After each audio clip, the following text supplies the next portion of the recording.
Esmapilgul on seda raske märkamata jätta. Hiiglaslik silt, mis tervitab Trump Heightsi külastajaid ehk heebrea keeles Ramat Trump. Kogukond nimetati 2019. aastal Donald Trumpi järgi pärast seda, kui ta tunnustas Iisraeli suveräänsust Golani kõrgustike üle. Täna ütlevad siin elavad inimesed siiski, et nad keskenduvad rohkem kogukonna ülesehitamisele kui poliitikale. Daniel Bieber kolis siia koos oma perega 2021 aastal. Tema ja ta naine ei otsinud kohta selle nime pärast. Nad otsisid kohta, kus pere kasvatada. Me otsisime kohta, mis ei oleks ainult ühele inimrühmale, vaid kus oleks segakogukond, usklikud ja ilmalikud inimesed koos. Kuna me oleme paar erinevatest taustadest, siis võimalus tekkis ja me kasutasime seda. Täna elab Trump Heightsis 27 perekonda, sealhulgas 85 last. Paljud pered kolisid siia mujalt Iisraelist samal põhjusel. Vaikus, avarad alad ja võimalus midagi uut üles ehitada. Eran Ben Shabbat, kes on pärit Belgiast, lahkus 5 aastat tagasi rannikulinnast Ashdodist. Tema pojast sai esimene laps, kellele uues kogukonnas ümberlõikamistseremoonia tehti. Ja alles hiljuti tähistas perekond oma esimest bar mitzvat kohalikus sünagoogis. See oli väga liigutav. See oli väga liigutav. Minu lapsed kogevad siin asju, mida nad ei kogeks kunagi Iisraeli keskosas. Vabadus ja liikumisvabadus. See poleks Ashdodis juhtunud. Kui Hezbollah ja Iraan tulistasid rakette Iisraeli suunas, veetsid siin elanikud kuid sireenide ja ebakindluse keskel. Mõned algsed hooned siin on saanud uue otstarbe. Üks neist toimib nüüd kogukonna sünagoogina. Teisest sai raamatukogu ja kogukonnakeskus.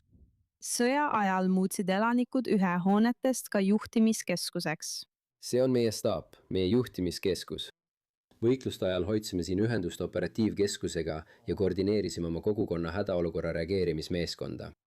Vaid mõne sammu kaugusel asub kogukonna suurim avalik varjend. See on ehitatud terve korrus maa alla ning varustatud toidu, vee ja muude hädaolukorra tarvikutega. Kogukonnas on ka väiksemaid varjendeid ning igal uuemal ajutisel kodul on oma kaitstud ruum. Võitlus muutis ka igapäevaelu palju keerulisemaks. Elanikud ei saanud enam minna lähedal asuvasse Kiryat Shmonasse ostlema ja hädavajalikke teenuseid kasutama, mistõttu pidid nad sõitma hoopis kaugemale lõuna poole. Isegi nüüd, pärast seda, kui Trump vahendas relvarahu kokkuleppeid Liibanoni ja Iraaniga, ütlevad paljud, et nad on endiselt ettevaatlikud. Ma ei tea, kas ma tunnen end turvalisemalt. Ma arvan, et viimased 3 aastat on õpetanud meid olema kogu aeg väga kahtlustavad ja mitte tundma end siin Lähis-Idas turvaliselt. Aga ma arvan küll, et meie olukord on parem kui varem. Ma tunnen end turvalisemalt, aga ma tean alati, et see võib hetkega muutuda. Ei ausalt öelda. Ma ei tunne end turvaliselt. Lõppkokkuvõttes Me oleme justkui uneseisundis. Me ei tea, mis tegelikult juhtuma hakkab. Ma ei usu, et relvarahu on lahendus. Huulimata sellest ebakindlusest ei plaani kumbki perekond lahkuda. Kogukonna esimese püsiva naabruskonna ehitus on juba alanud ning seal on piisavalt kodusid umbes 100 perele. Pikageline visioon on laiendada Trump Heightsi umbes 400 nii. Kogukonna nimi tõmbab endiselt uudishimulikke külastajaid. Daniel ütleb, et Ameerika turistid peatuvad sageli sissepääsu juures, et pilti teha ja küsida, kas Donald Trump on kogukonnaga endiselt seotud. Mida nad küsivad? kas Trump on selle kohaga kuidagi seotud või kas me saame temalt raha?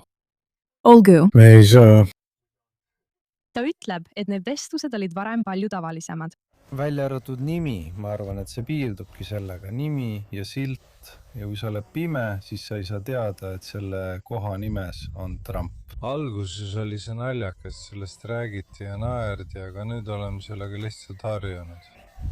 Donald Trumpi nimi võis nende kogukonna tuntuks teha, kuid tänapäeval keskenduvad elanikud palju rohkem laste kasvatamisele, uute kodude ehitamisele ja loodavad, et praegune rahu Iisraeli põhjapiiril kestab.